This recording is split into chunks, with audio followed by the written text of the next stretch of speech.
And right now on Capitol Hill, Secretary Pete Hegseth, Defense Secretary Pete Hegseth is testifying before a House committee on the Defense Department's budget for 2026. He's also being questioned about the Pentagon's decision to deploy troops to L.A. In a heated moment, U.S. Congresswoman Betty McCollum asked the secretary about the cost to deploy military to Southern California and how it would affect the defense budget. Take a listen to what he had to say. In Los Angeles, we believe that ICE, which is a federal law enforcement agency, has the right to safely conduct operations in any state and any jurisdiction in the country, especially after 21 million illegals have crossed our border under the previous administration.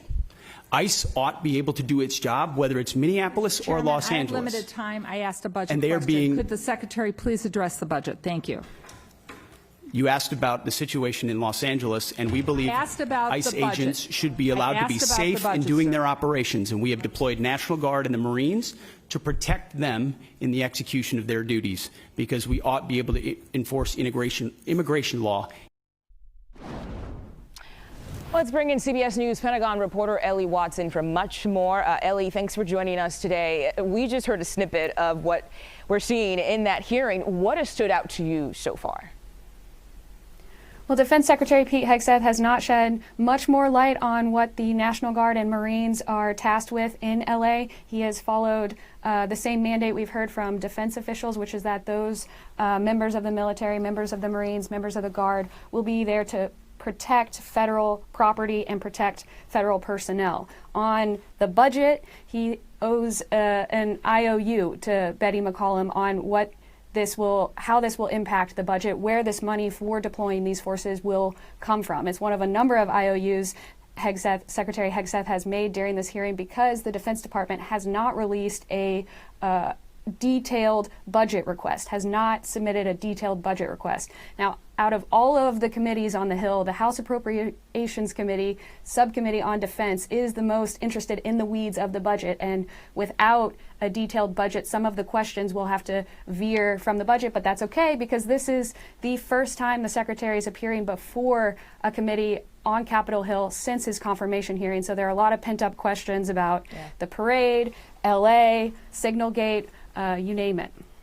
That's a very good point. A lot of questions he still needs to answer. But once this is all over, we know that in just a few hours, Hegseth is also supposed to accompany President Trump to Fort Bragg for an Army celebration. What more can you tell us about that event? Yeah, President Trump and Secretary Hegseth will go to Fort Bragg in North Carolina, the largest Army base, to kick off celebrations for the Army's 250th birthday, which is on Saturday, and will be marked with a festival and parade in D.C. on Saturday. This is, I think by my count, Secretary Hegseth's third visit to Fort Bragg. If you remember earlier in his tenure, he renamed Fort Bragg from Fort Liberty, but renaming it after a different Fort Bragg, so it doesn't honor the original Confederate general Fort Bragg was named for. Fort Bragg is dear to his heart, one of the biggest Army bases, and will be part of this kickoff to the Army's 250th birthday. And I will note that on Saturday, when the tanks are rolling down in the parade, will have to be viewed with the background of what's going on in LA. Yeah, and speaking of that, actually, let's go back to that because there's this deployment of Marines, 700 Marines, to those anti-ICE protests happening there. What is the latest on that? We've heard from defense officials that the 700 Marines from 29 Palms in California have arrived in the greater LA area. They are undergoing some training, some getting into their positions. We're still awaiting details on where exactly they will be, but as I mentioned, we've heard that, like the National Guard, they're there to protect federal property and personnel. About 2,100 National Guard, members of the California National Guard, have now arrived in LA area as well. And as you know, last night the Pentagon authorized another 2,000 members of the National Guard to head to LA shortly.